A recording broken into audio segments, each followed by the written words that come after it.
Hi, this is a story about amber, and it's also about our original power. So, see if you can guess which power it's about as I tell this story.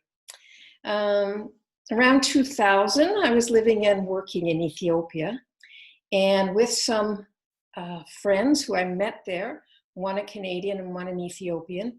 When we'd get together, we'd work with beads and make jewelry, earrings and necklaces. And we got so good at it, we started a little business we called Be Beautiful. It was so much fun. I did my work, but whenever the weekends came and that, we'd get together and make jewelry. Now, a part of my consulting work was traveling all over the country and to North Africa, etc. And they said, Debbie, while you're traveling, you should be looking for beads for us.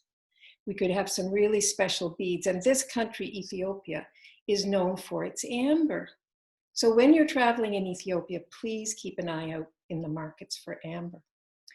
So as time went on, and quite quickly, I was in the eastern province of the country in Harar, huge marketplace. Went, and in fact, there were sellers of amber, but I felt really nervous, like I didn't know if it was real amber or not.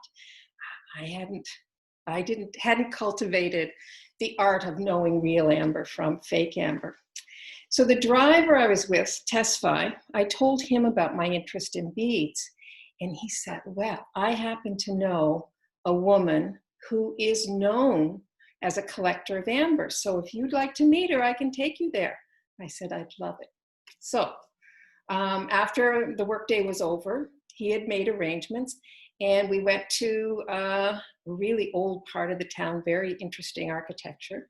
And he stopped in front of this house, went up, asked me to get out of the vehicle, and he went and he knocked on the door, and a young girl answered the door. And he said that he was looking for Madame, and she said, I can bring her down in a second. Please come in and sit in the sitting room.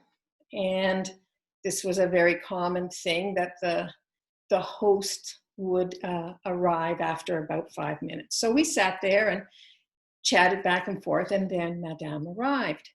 And she was an old woman, and lovely, lovely, soft voice.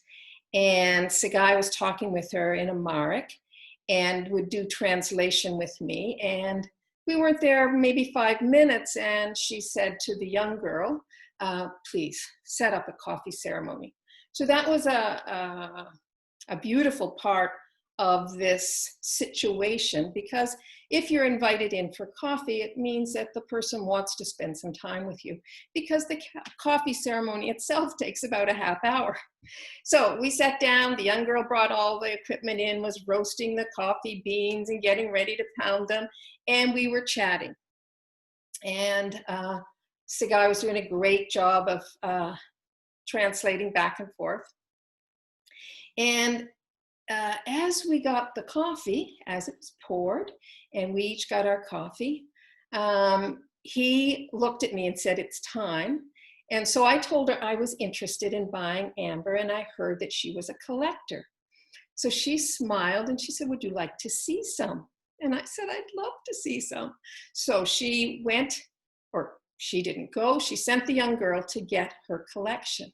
So the young girl came back with this beautiful wooden box and passed it to Madame. And Madame said, are you ready? And I said, yes. And she opened this wooden box, and inside, laying in velvet, were all of these beautiful pieces of amber. And they're all rough, and some of them were polished. They were beautiful, all browns and oranges and yellow, and just very rich colors. And I was just like, oh, great, this is what I came for. We're making jewelry, and I'd really like to buy some. And she said, you're welcome. Sift through them and pick out the ones you'll like, and we'll negotiate a price. I said, okay, I will. So we were doing this and sipping our coffee, and I said, I was over to the market yesterday, And there are people selling amber, and I really felt nervous. I didn't know if it was real amber or not. I didn't feel I could quiz them or question them. I didn't want to offend them. How can I tell if it's real amber or not? And, and she smiled very knowingly, and she said, it's easy. There are a number of ways that you can tell. When you're just looking, make sure you smell it, because it should have a kind of pine smell to it. I said, okay, that's good to know. I didn't know that. And she said, as I've shown you in my box of amber, they're very rough, so if they're polished, you really have to be careful. If they're rough, you might think that, yeah, and they're all different. There's no two pieces of amber that are the same. Okay, that's helpful, I said. She said, yeah, they're doing a good job with plastic these days, and that's the other method for knowing. I opened my eyes, I opened my ears, I wanted to find out what the other method was. And she said, go through the whole negotiation process, be satisfied that you're buying real amber, and you've negotiated a price, and just before you're ready to bring out your money to pay for the amber, bring out a match. Now, are you a good observer of human behavior? She asked me, and I said, yeah, pretty good. I work with groups and have to notice things. And she said, well, that'll be very handy for you, because when you bring out the match, if it's real amber, you probably won't see any reaction on the expressions of the seller. But if it's not, you might see some fidgeting. You might see some discomfort, and you might even see them pull it away. Because if you were to light that match and put it near the amber, if it were real, there'd be no problem. Heat doesn't affect real amber. But if it's plastic, it's going to melt. It's just going to disintegrate. So that's the best method. I looked at her and said, thank you so much. That just makes me feel like I don't have to be nervous anymore. I don't have to worry about not knowing, because now I have a simple, easy mechanism for finding out what's real and what's fake in amber. And that's very true in life as well. There are many situations that we're in where it's not clear to us what's going on. We might get confused, we might be disoriented, and that's when we have to have our own spiritual yuktis of going inside, being silent, connecting with the source, and listening, waiting for the answer for what's real and what's not real.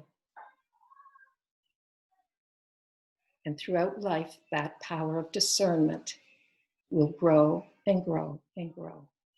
And there'll no longer be a question for you of what's real, what's an illusion.